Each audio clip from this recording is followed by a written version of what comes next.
about and live performances, let's talk about live band recordings, okay? And so I have some of my favorites here. Dizzy doesn't know what I got here, but we'll see his reactions and see if these are some I of might his draw a top blank. 10 I might draw a blank. live records. Tower of Power, Oakland's best, finest. Hey, this goes back 60 years. Can you believe Tower of Power goes back 60 years? It does. You bet. You bet. When I was selling posters to record stores, stores that are no longer there, House of Records, things like that, there used to be chains. Tower, remember them? Gone, baby, gone. I was selling posters to those stores. And I'd go in, and there would be the Tower of Power's first record, their second records. East Bay Grease. Yeah. Oh man, with the Oakland Freeway, isn't it? It's at the Bay Bridge, I believe. Anyway, that's back to Oakland. Back to Oakland. Anyway, those for me, those are the great days of Tower of Power. Oh, what days! That first original singer who later went on and was convicted of murder. Is that Lenny Williams? I don't know. Yeah, it is. Oh, okay. Lenny Williams. You know something? That's a shame. The guy's got all that talent, and what does he do? He spends the rest of his life in the slammer. Yeah, there's a lot of sad stories in the music world. But yeah, for me, live in living color right there. Knock yourself out.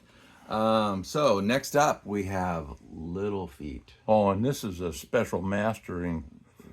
This is what everybody wants. Little Feat for, hey, Norman Masloff, I got a Mazzy alert here.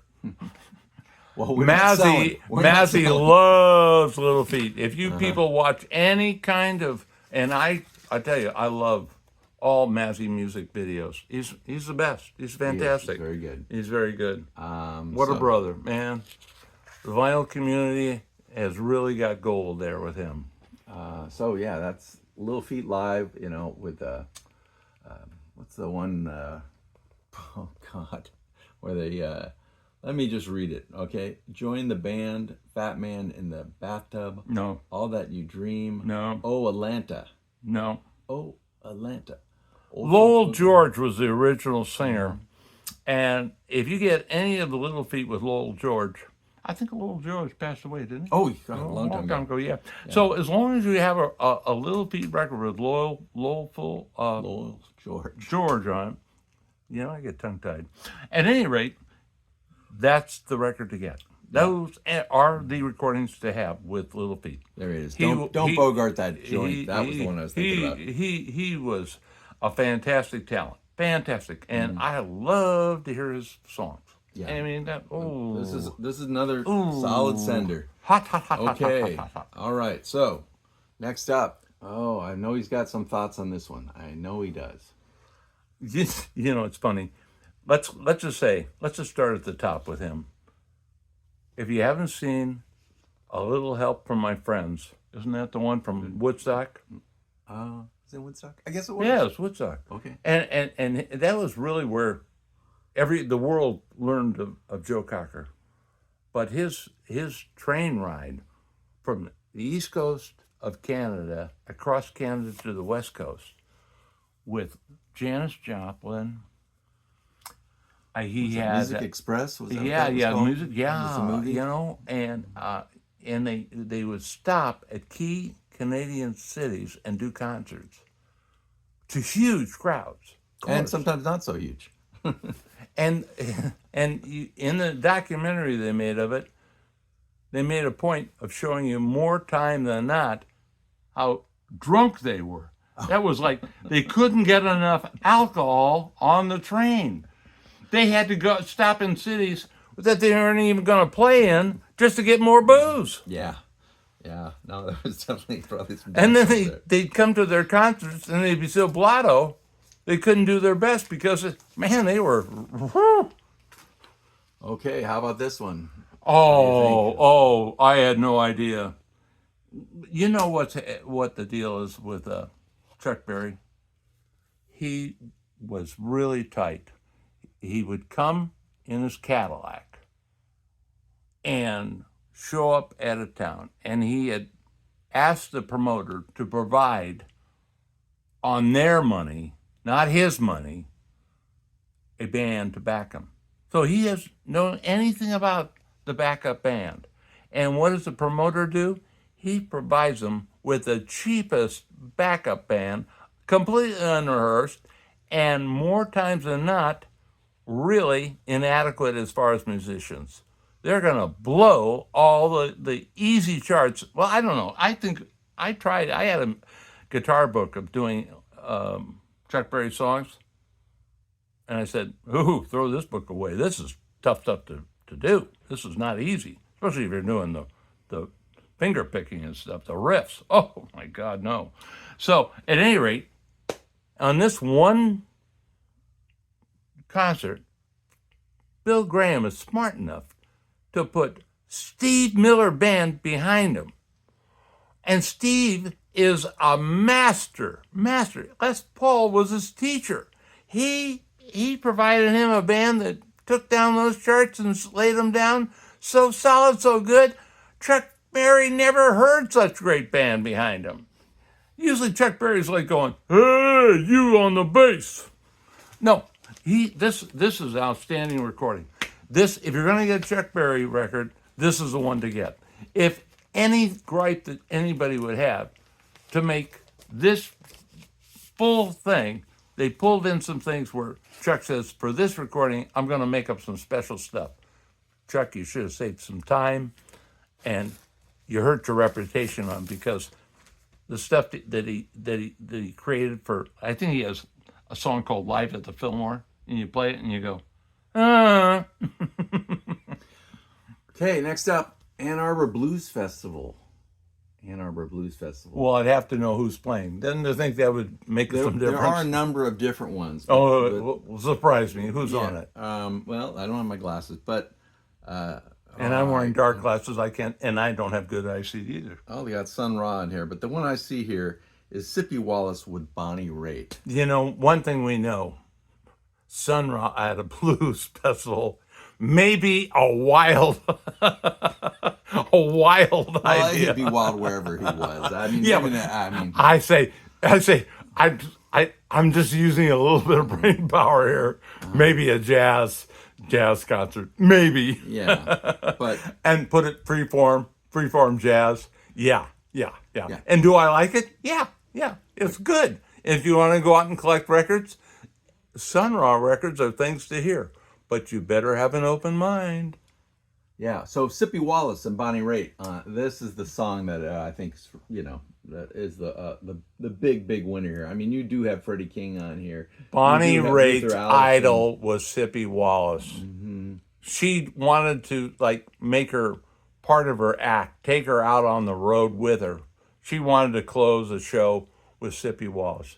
Their whole style, Sippy Wallace was at the time she got any popularity, and I have her records. She was a short, stocky, curly-headed black woman with dark sunglasses who was as cool as any woman I've ever seen of any. Women be wise. Wow, she was Be something. wise. And she was talking to the women out there and going, you got to be wise about what you do with men. You know, you got to know what you're doing.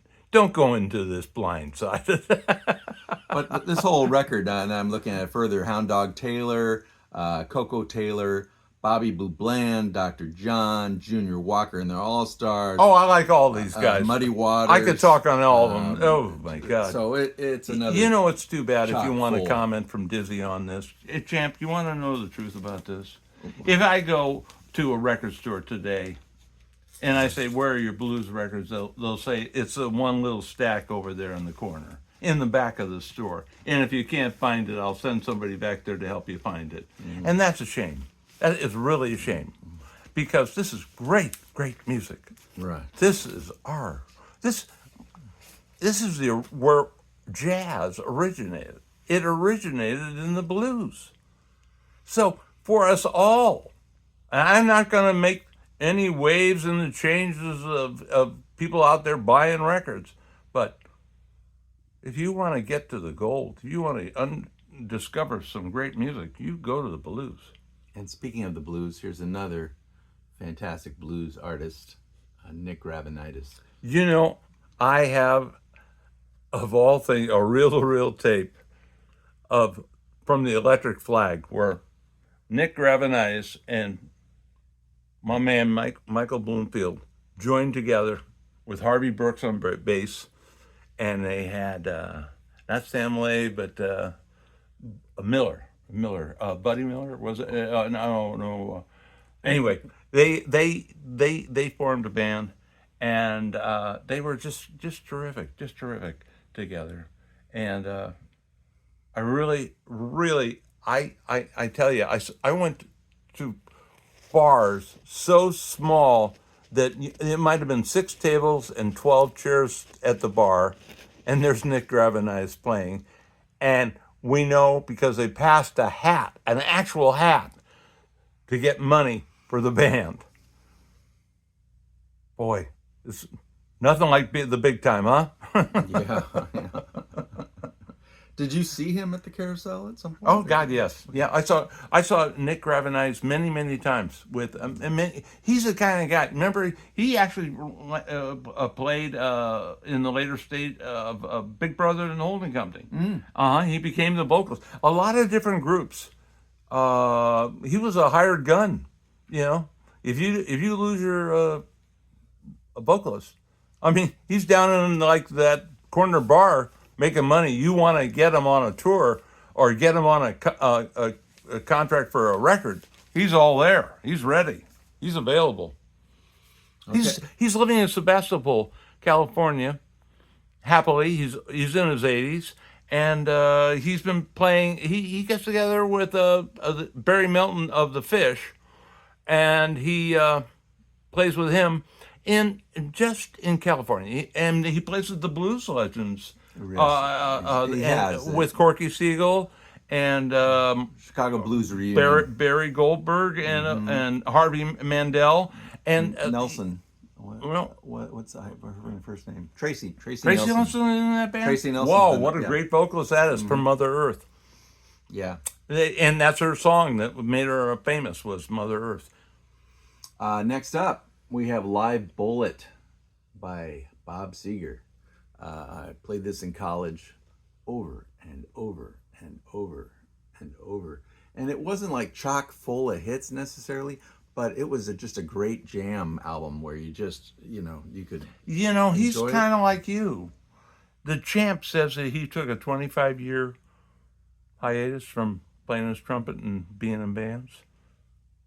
Bob Seger didn't take 25 years, but he was away from music for a good long while. And then made a decision in his life that, I miss it.